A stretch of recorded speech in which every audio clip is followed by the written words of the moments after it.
सियावर रामचंद्र महाराज की जय, पवन सुत हनुमान की जय। तो अभी आपने देखा कि श्री राम जी लंका में विभीषण का राज तिलक करके अयोध्या के लिए रवाना हो गए हैं। तो मैं इससे पहले अयोध्या को 3 स्मरण दिया जाए 2 मिनट के लिए मैं आप सबका एक बार फिर से, क्योंकि एक महीना भर ये सारे जो कलाकार आपके बच्चे या हमारे बच्चे जो भी कह लीजिए हमारे गांव के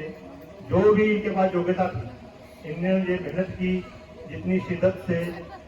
तो मैं इन सब का आपके सामने इन सभी बच्चों को साधुवाद देता हूँ, आशीर्वाद करता हूँ और इनका बहुत बहुत थैंक्स करता हूँ कि जो रात के समय निकालकर जहाँ हमारे पास आते हैं, और उनके माता पिता भी, जिन जो भी बच्चे जहाँ पर आते हैं हमारे पास, उनके माता पिता भाई बहनों, उनको भी मैं बहुत बहुत धन्यवाद देता हूँ। तो कुछ बातें जो मुझे आपसे कहनी है वो ये है, जहाँ पर जितने भी हम जो करते हैं, आपने देखा 8-10 दिन का जो हमारा जो श्री राम का जो कार्यक्रम था, आप यकीन जानिए हम में से कोई भी ऐसा नहीं है जिसके पास की ऐसे फालतू में टाइम है जहाँ बैठा रहता है। लेकिन क्या होता है कि जब हम अपने समाज में हम सबकी ये जिम्मेदारी बनती है, बहुत सारी हमें खबरें सुनने को मिलती हैं, आजकल आप टीवी पर देखते हो या बहुत सारी खबरें आपको मिलती है, हमारा दिल विचलित होता है कि बच्चों में जो संस्कार मुझे लगता है या समाज में होने चाहिए, तो हमें लगता है उनमें कमी है। तो जो थोड़े जिम्मेवार लोग हैं, बारी बारी से सबकी जिम्मेवारी रहती है, कल हम बच्चे थे, आज थोड़े बड़े हैं, कल बूढ़े हो जाएंगे, आपके बच्चे ये समझदार हो जाएंगे। तो आदमी जो है एक सामाजिक प्राणी है। तो अगर हम समाज को सभ्य बनाने के लिए सब अपना योगदान नहीं देंगे तो समाज सभ्य रह नहीं सकता है, और समाज का सभ्य होना बहुत ही जरूरी है। क्योंकि कई बार खबरें देखने मिलती हैं, कोई बच्चा, जब हमें कोई परेशानी देखते हैं, कोई बच्चा कभी सुसाइड कर देता है या कभी किसी नशे का शिकार होकर कोई परेशान होता है या कोई ऐसी परेशान कदम उठा देता है, तो वो ये सोचता नहीं है कि उसके परिवार ने जितनी मुश्किल से, जितनी परेशानियों से, किस तरह से उनको पाल पोस कर बहुत ही आशाएं लेकर उनको पढ़ाया लिखाया, तो ये सारी बातें उनमें कहाँ से आएंगी। ये सामाजिक मानसिक होते हैं जिनको हम सब मिलकर के पास करना चाहिए और बच्चों को भी जहाँ भेजना चाहिए, ताकि बच्चों में ये सारी जो चीजें हैं, ये गुण जब साथ रहते हैं, हम बहुत बार डांटते भी हैं, कोई बातें कहते भी हैं, बच्चे के बार हमसे नाराज हो जाते हैं, लेकिन फिर हम मिलकर बैठते हैं, तो सारी बातें समाज में ही हम बैठकर इकट्ठे बैठकर सभी हम सीख सकते हैं। तो मेरा ये हमेशा रहता है कि अपने गांव में हमारी जितने भी लोग हम जा बैठे हैं, हम सामाजिक प्राणी होने के नाते ये सब अपनी जिम्मेदारी समझे कि ऐसे कार्यक्रम जो है उनको ना सिर्फ आगे बढ़कर साथ में दूसरों लोगों को भी प्रमोट करें कि हाँ ऐसे जगहों पर जाना चाहिए। और मैं एक और अपील सबसे करना चाहता हूँ कि गांव में मुझे बड़ा तकलीफ होती है जब देखता हूँ कुछ लोगों ने नशे किए हुए, जहाँ मैं जो कहूँगा कि कुछ लोग शराब पीते हैं, तो मैं ये सोचकर हैरान होता हूँ कि अगर कोई हमें किसी से प्यार हो, अपने बच्चों से, अपने माँ बाप से, अपने भाई बहनों से, अपने किसी भी साथी संगी से, तो हम ऐसी एक्टिविटी में कैसे शामिल हो सकते हैं। एक पिता जिसके बच्चे को सुबह स्कूल जाना हो, उसका कॉपी ना हो, पेन ना हो, वो शाम को जाकर शराब की दुकान पर शराब पी के आ जाए, उसका कैसे ये दिल करता है कि मैं बच्चों को भूल जाऊं और पहले अपना पेट भर उसका बारे में सोचूं। या जो अपने माता पिता से प्रेम करता है, जिसको कभी दवाई की जरूरत है, जिनको और किसी चीजों की जरूरत है, उसको उसकी चिंता नहीं, वो शाम को अपनी मौज मस्ती के लिए सब कुछ भूल जाता है। तो जब मुझे ये लगता है कि हमारे संस्कारों में कमी आती है, हम अपनों पराओं की चीजें समझते नहीं, जब हमारे अंदर अपनों के प्रति हमदर्दी होगी, उनके प्रति लगाव होगा, हमें उनकी चिंता होगी, हमें बच्चों की चिंता होगी कि हमें उनको पढ़ाना है, हमें अपने माँ बाप की चिंता होगी कि उनको परेशानी ना हो, हमें अपने जो भी बाकी घर के मेंबर हैं, भाई हैं, बहन हैं, जब उनकी चिंता होगी कि कहीं हमारी वजह से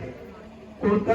कहीं अपमान ना हो, उनको कहीं गर्दन नीची करके ना जाना पड़े कहीं। ये मैं चाहता हूँ कि हर माँ बाप, हर बच्चा, हर बच्चे के लिए हर माँ बाप, हर भाई बहन ये दावे से कहेंगे हाँ ये मेरा भाई है, ये मेरी बहन है, ये मेरा पिता है। तो तभी क्या पाएगा जब हमारे में ऐसे गुण होंगे जो समाज में उनको इज्जत दिला सके, उनको सम्मान दिला सके। तो इन्हीं सब बातों के लिए मैं हमेशा कोशिश करता रहता हूँ।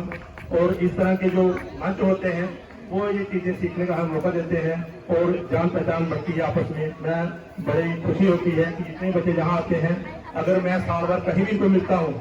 तो बड़ी इज्जत करते हैं, सम्मान से मिलते हैं और मेरे सामने कोई भी बच्चा कभी भी कोई ऐसी हरकत भी नहीं करता और उनको डर रहता है कि सर हमारे आगे पीछे है, कहीं हम पकड़ लेंगे, और प्यार भी है उनको। और मुझे इसीलिए मैं आप सबसे ये फिर से अपील करूंगा कि इस तरह के, और पहले भी मैंने कहा कि ये जो मंच है ये किसी भी मेरा या किसी एक आदमी का नहीं है, जो सारे गांव वासियों का है। आओ हम मिलकर ऐसे मंचों को आगे बढ़ाएं। और जहां पर मैं पहले भी कहा था कि मैं चाहता हूं कि हमारा जो संगठन बने, हमारा जो ये टीम बने, उसमें बहुत सारी हमारी बहनें वो भी हिस्सा ले सकती हैं। जरूरी है कि उन्हें पार करना है, बहुत सारे काम होते हैं। पहले मैंने कहा ये काम जो है जो सारे इकट्ठे मिलकर, सामाजिक कार्य जितने होते हैं ये इकट्ठे मिलकर ही करते हैं। तो प्रोग्राम हमने आज कहीं और ज्यादा करना था, लेकिन ये बड़े अफसोस की बात कि अभी थोड़े दिनों में ही हमारे जहाँ सुंगल में एक कल, एक थोड़े दिन पहले, उससे पहले 3 जंग मौतें हो गई। इसकी वजह से भी बड़ा दुख हुआ, हमें कार्यक्रम भी उस तरह से ले सके। लेकिन उसमें भी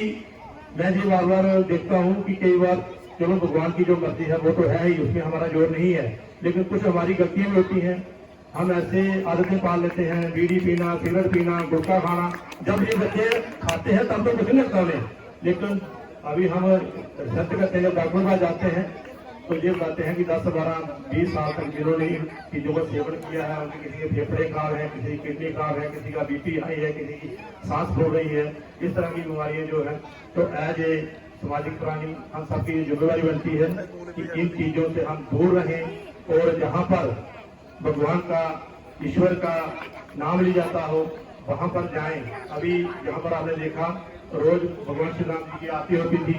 राम स्तुति होती थी, हनुमान चालीसा पढ़ा जाता था। आपने ये चालीसा में भी सुना होगा कि जहाँ पर